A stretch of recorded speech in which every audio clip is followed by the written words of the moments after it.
नमस्कार दोस्तों, आपका अपने पसंदीदा चैनल में स्वागत है। यहाँ आपको ऐसी मजेदार कहानियां मिलेंगी जिन्हें पढ़कर आप अपनी हंसी नहीं रोक पाएंगे। तो चलिए शुरू करते हैं आज की कहानी।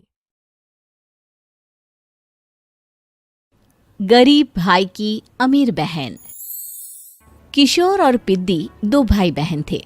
पिद्दी बहुत खर्चीले स्वभाव की थी। वो जितना कमाती अपने ऐशो आराम में पैसे उड़ा दिया करती। लेकिन किशोर समझदार था, घर को साथ लेकर चलना जानता था। अपनी बहन के जितना कमाता तो नहीं था, लेकिन फिर भी वो किसी तरह घर का खर्च चला लेता था। एक दिन पिद्दी किशोर से कहती है, किशोर, तुम थोड़ा ज्यादा क्यों नहीं कमाते?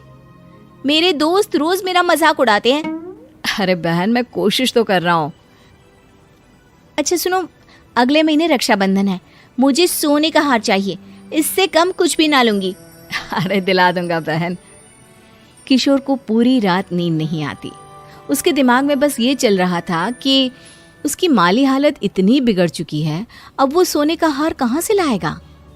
अगले दिन किशोर सुबह सुबह घर से ये बोलकर निकल गया कि पिद्दी, मैं गांव से बाहर जा रहा हूँ, कुछ दिन घर नहीं आऊंगा। किशोर ने अपने काम के साथ साथ फेरी में कपड़े बेचने भी शुरू कर दिए, जिससे वो ज्यादा से ज्यादा पैसे कमा सके। रात में वो एक बिल्डिंग की चौकीदारी भी करने लगा। अपने काम से थोड़ा बहुत समय निकालकर बस कुछ घंटे की नींद ले पाता था। और कब वो कुछ दिन एक महीने में बदल गए और रक्षाबंधन भी आ गया, पता ही नहीं चला। लेकिन किशोर अभी तक घर वापस नहीं लौटा। जहां वो काम करता था, पिद्दी के नाम का गुल्लक रखा हुआ था।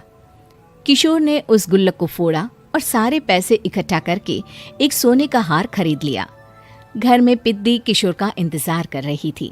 तभी किशोर आता है। कहाँ चले गए थे? 4 दिन का कहा था और 1 महीने से पता नहीं कहाँ गायब हो गए थे। मैंने बस एक हार मांगा था और तुमने तो घर ही छोड़ दिया। अरे मुझे थोड़ा काम मिल गया था। कुछ नहीं, सब समझती हूँ, बहाने थे तुम्हारे। अपनी बहन के लिए इतना भी नहीं कर सकते, कैसे भाई हो?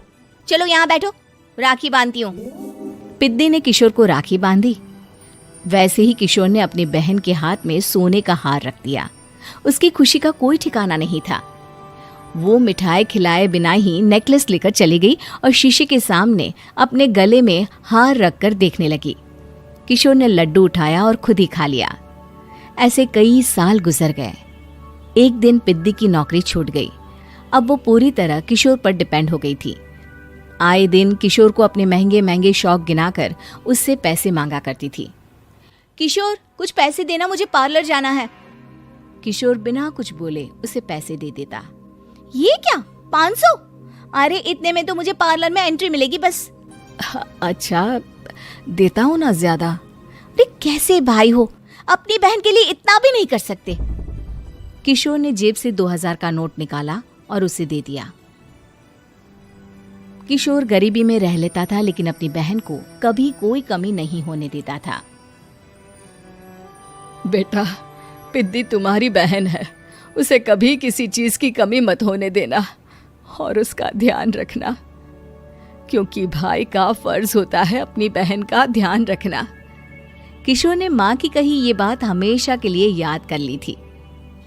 शायद माँ की इसी बात की वजह से किशोर पिद्दी की हर जिद पूरी करता चला आ रहा था। किशोर, आज मैं अपने दोस्तों के साथ पार्टी करने जा रही हूँ, मुझे कुछ पैसे दो ना।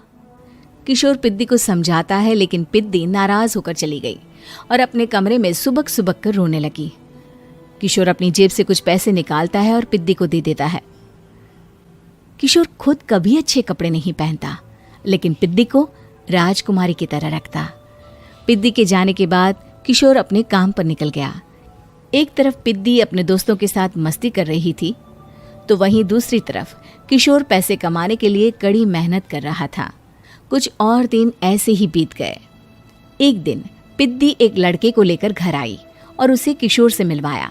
किशोर, मुझे इस लड़के से शादी करनी है, लेकिन इनके मम्मी पापा बोल रहे हैं कि उनको दहेज में एक कार चाहिए, तभी वो मेरा और पंकज का रिश्ता कबूल करेंगे। लेकिन बहन, कार खरीदना कोई सब्जी खरीदने के बराबर तो नहीं है। अरे कैसे भाई हो तुम, अपनी बहन के लिए इतना नहीं कर सकते? देखो, मैं ज्यादा इंतजार नहीं कर सकती। तुम्हें 1 साल में मेरे लिए कार खरीदनी ही होगी। अच्छा पंकज, एक काम करो, कल तुम अपने माता पिता को घर बुला लो। मैं उनसे तुम्हारे और पिद्दी के रिश्ते की बात कर लेता हूँ। अगले दिन किशोर के छोटे से घर में पंकज और उसके माता पिता आते हैं। बेटा, तुम्हारी बहन ने हमारी शर्त तो बता ही दी होगी। जी बेटा, तुम तो इतने छोटे घर में रहते हो, दहेज कहाँ से लाओगे? मैं अपनी बहन की खुशी के लिए सब कुछ कर सकता हूँ। पंकज और पिद्दी का रिश्ता तय हो जाता है। किशोर अब अपनी क्षमता से 4 गुना ज्यादा काम करने लगता है। सुबह सबके घरों में न्यूज़पेपर फेंकता, दिन में मजदूरी करता और रात में चौकीदारी करता। खूब मेहनत करके किशोर ने अपनी बहन की शादी के लिए पैसे जुटा लिए। उसने अपनी बहन के लिए कार खरीद ली। जब वो पिद्दी के ससुराल वालों से मिलने गया तो उन्होंने किशोर से और पैसों की मांग की। इस बार किशोर हार चुका था। पिद्दी माफ करना, मैं तुम्हारी शादी उस लड़के से नहीं कर सकता। वो लालची लोग हैं, उन्हें सिर्फ पैसों से मतलब है। देखो किशोर, मैं पंकज से ही शादी करूंगी। क्योंकि पिद्दी ने तो किशोर की बात न मानने की जैसे कसम खा रखी थी। किशोर ने पंकज को घर बुलाया। पंकज, तुम अपने माता पिता को समझाते क्यों नहीं हो? भैया, वो हमारी शादी के लिए मान गए, मेरे लिए तो यही बहुत बड़ी बात है।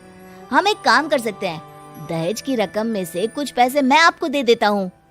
अरे लेकिन समाज वाले क्या कहेंगे?